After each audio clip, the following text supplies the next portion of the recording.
today's video, we'll learn how to write a cold email for guest posting. You might have seen the video where I showed you how to get guest posts on other people's blogs, and if you haven't, I highly recommend watching that one. Now I want to show the other side of it. How do you get people to guest post on your blog? Stick around, this is going to be a good one. You see these great writers all around the internet, everywhere from Forbes and Entrepreneur, Inc., Huffington Post, they're over on Medium. So how do you get their attention and get them to publish on your blog instead of theirs? That's the script we're about to go over. Before I share this script, we could charge for all this. This is stuff that could be in a course, but instead we're giving it away for free. And all I ask is you help out an entrepreneur you might have never met before by liking this video and spreading it far and wide so somebody just like you can find this content and improve. So go ahead, smash that like button and subscribe down below in order to help spread this content out. With that being said, let's jump into it. Guest posting is mainly done for attracting traffic back to your own site, increasing your brand's credibility and awareness by having big names or known authors write for your website. Now all of a sudden your website, your blog seems more credible. It also helps you build relationships in the industry. You're talking to these people now, you might become friends with them. And it helps you boost your domain authority using external links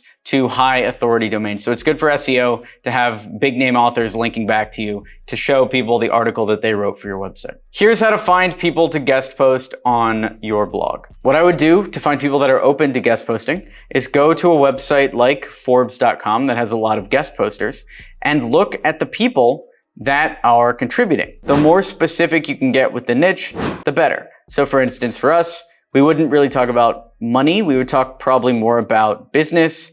And inside of business, we might talk about business media. But what we can do here now is we're presented with a bunch of articles and we can find the people that we like that are writing articles for Forbes. So for instance, Sergey Klebnikov is a Forbes staff writer. He's writing for Forbes. Now, we would go on over to Twitter, pop his name in here, and we have now found him over here on Twitter. So what I would recommend is if we're about to reach out to him, to follow him. Is number one. One of the big mistakes people make in outreach is they say they're fans of people, but then when those people check their social media, they find that they can't really be fans because they haven't liked or followed any of their posts. So let's follow Sergey. Let's like a couple of his posts, maybe even a comment. Elon Musk sells more Tesla stock. He needs it to fund Twitter. Boom. Now I'm engaging. Now he's seen me a few times. And how long did that take? 10 seconds? So do that a few times and find people that you would love to have write on your blog. Then you can use the email I'm about to share to pitch them. Subject, quick question. Hey Div, huge fan of Alex Berman and love your work on the channel. I run a media site for Indians called Business Outreach Magazine, which gets X millions of views a month and would love to feature one of your videos or articles. Do you have anything you'd like to submit? Thanks, Alex Berman. So there's the email script that you can send to a journalist or a blogger that you really respect in order to get them to pitch for your site.